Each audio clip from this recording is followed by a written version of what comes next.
우리가 허리 디스크 환자분들 중에서요, 수술이 필요한 환자는 10%가 안 된다고 해요. 허리 수술은요, 지금 당장 그 통증을 줄이기 위해서 한 수술이시 생활 습관을 똑같이 담기 때문에 이 관점이 더 맞다고 생각합니다.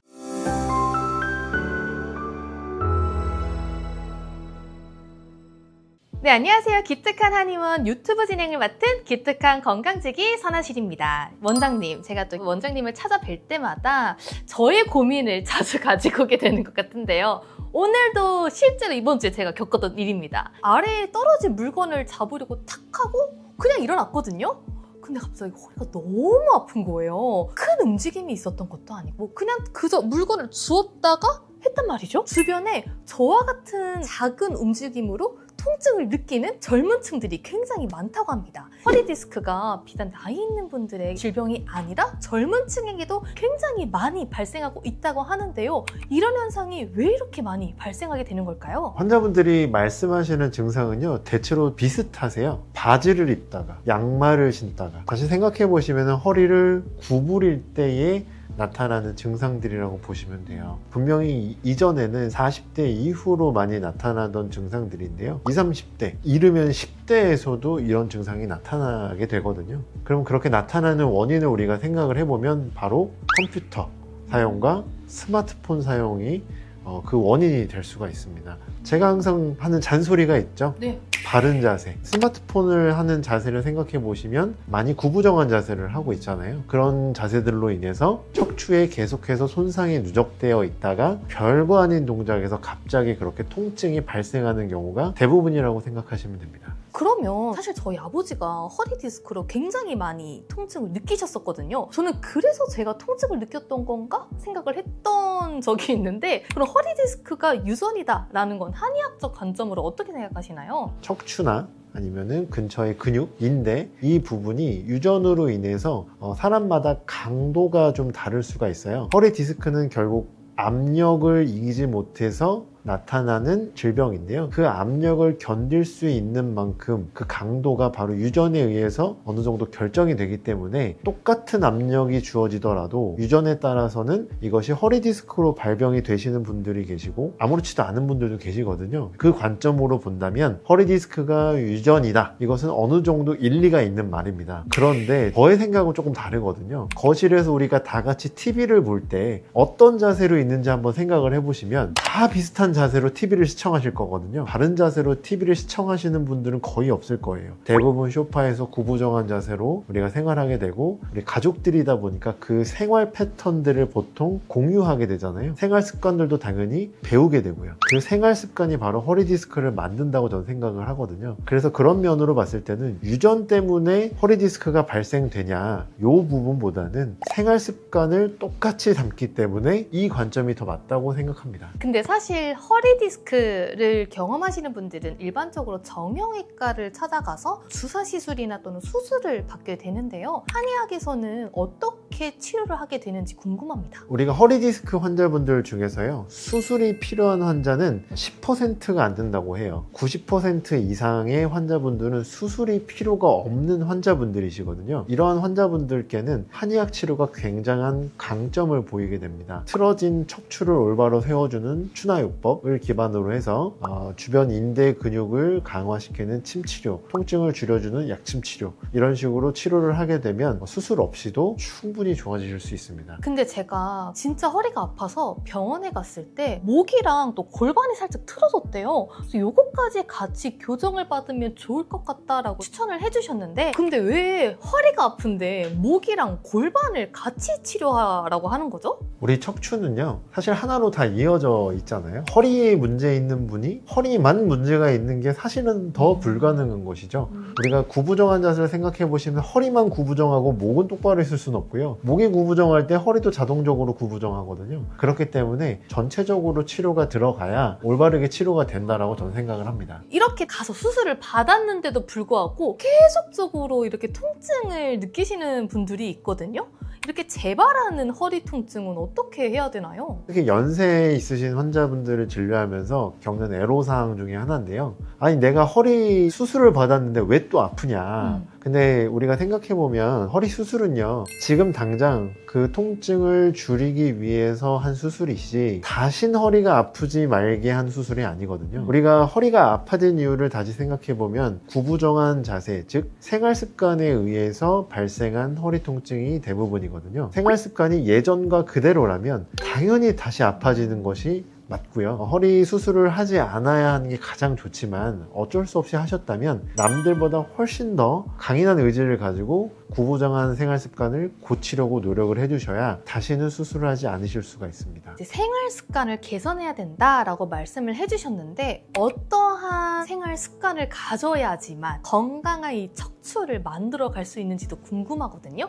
우리가 척추에 압력이 가해지는 앉아있는 자세, 서있는 자세, 누워있는 자세, 이 세 가지를 좀 비교를 해보면 좋을 것 같아요. 기본적으로 우리가 누워있을 때는요, 척추에 부담이 많이 없어요. 그런데 우리가 누워서 생활을 할 수가 없잖아요. 그러면은 서 있거나 앉아 있는 자세에서 많은 시간을 보내게 되는데, 그 중에서도 특히 앉아 있는 자세가 바로 허리에 부담을 가장 많이 주는 자세입니다. 지금이네요. 그렇죠. 이 앉아 있는 자세를 어떻게 하느냐가 바로 척추 건강과 직결된다고 생각하시면 되겠습니다. 도대체 뭐가 바른 자세냐, 이 질문을 굉장히 많이 하세요. 같이 한번 해보실게요. 첫 번째로 우리가 허리를 좀 펴보시고요. 그리고 나서 우리 여기에 명치가 있거든요. 이 명치 부위를 살짝 앞쪽으로 이렇게 내밀어 보실게요. 이게 바른 자세입니다. 우리가 허리가 앞쪽으로 약간 꺾여 있는 자세를 척추 전만이라고 하는데요. 이 척추 전만 자세가 바로 척추의 원래 모양이거든요. 이 모양을 유지시켜 주시는 게 굉장히 중요합니다. 그래서 웬만하면 등받이가 있는 의자가 필요하고요. 거기에 엉덩이를 의자 끝까지 밀어서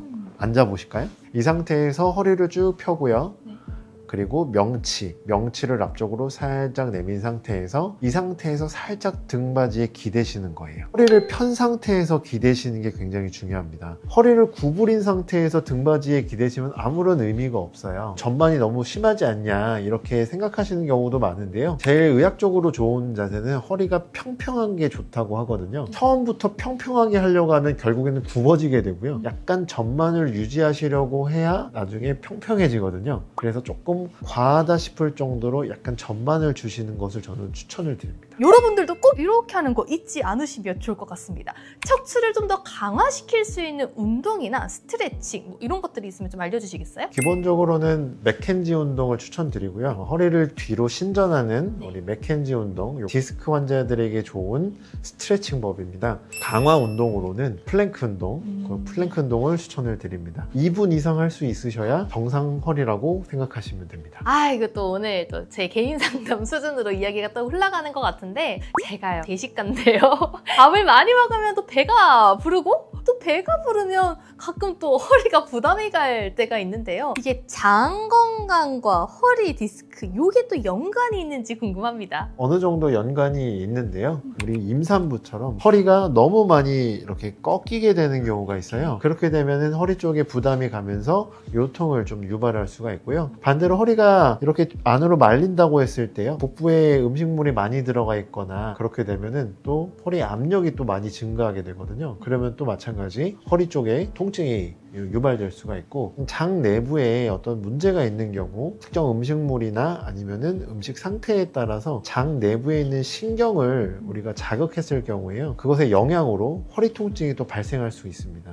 그러면 진짜 궁금한 게 하나 또 있습니다. 허리 디스크로 생기는 통증에는 제가 냉찜질을 해야 되나요? 온찜질을 해야 되나요? 이게 다 의견이 분분한 것 같더라고요. 시기에 따라서 선택을 하셔야 돼요. 통증이 발생한 지 얼마 안 되었거나, 그리고 통증이 너무 심할 때, 이런 걸 우리가 급성기라고 하거든요. 이런 급성기에는 냉찜질이 맞고요. 조금 더 오래된 통증, 만성 통증 같은 경우, 혹은 회복기에 들어간 통증 같은 경우에는 온찜질이 맞거든요. 그래서 당장 우리가 지금 삐끗했다 라고 한다면 약 3일 정도는 냉찜질을 해주시는 게 좋고, 그 다음부터는 온찜질을 해주시는 게 좋고요. 잘 모르시겠으면 두 개 다 번갈아 가면서 하시면 됩니다. 한 번 하실 때에 잠깐 하시는 게 아니고요, 최소한 30분에서 40분 정도 그 냉기나 열기가 내부 조직까지 전달될 수 있을 때까지 상태에 따라서 선택해서 하시면 되겠습니다. 만성 온찜질 이렇게 서로 다르게 가는 것처럼 한의학적으로도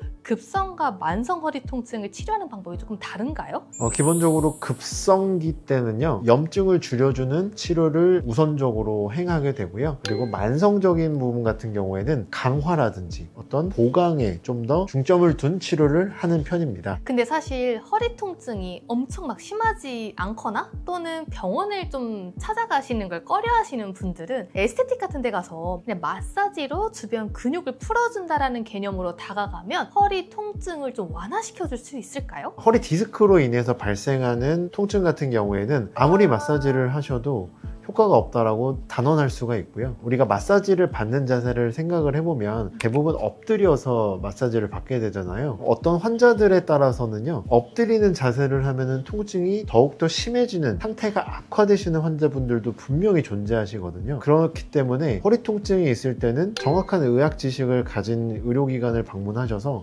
어떤 자세를 하면 안 되는지를 파악하는 것도 굉장히 중요하거든요. 그리고 또 하나는 우리 많은 분들이 근육이 아프면 근육이 뭉쳐서 아프다 이렇게 생각하시는 경우가 많아요. 그런데 실제로 우리의 근육은요, 늘어났을 때에 문제가 발생하는 경우가 훨씬 더 많습니다. 그런데 마사지를 하면서 그걸 강제로 또 풀어버리면 더욱더 통증이 심해지는 결과가 나타날 수 있습니다. 그럼 또 우리 또 임기모 원장님이 통증 전문 한의사시니까 허리 통증으로 많이 힘들어하시는 분들에게 한마디 부탁드리겠습니다. 대부분의 허리 통증은요, 우리의 잘못된 습관에 의해서 발생합니다. 아까 말씀드렸던 명치 내미시는 그 자세 꼭 기억해 주시고요. 대부분의 환자분들은 수술 없이 좋아질 수가 있으니까요. 그리고 그 부분에 있어서는 한의학 치료가 정말 좋습니다. 허리 통증 때문에 고생하시고 계신다면 꼭 한의원 치료를 생각해 보시면 좋을 것 같습니다. 여러분, 허리 통증 뭐 나이 탓하지 말고 상황 탓하지 말고 통증을 느끼셨을 때 바로 치료를 하는 것이 중요할 것 같습니다. 여러분들도 지금 통증을 미세하게라도 느끼고 계시다면 가까운 통증 전문 한의원 방문하셔가지고 원인을 명확하게 분석하신 다음에 정확한 치료 받으셔서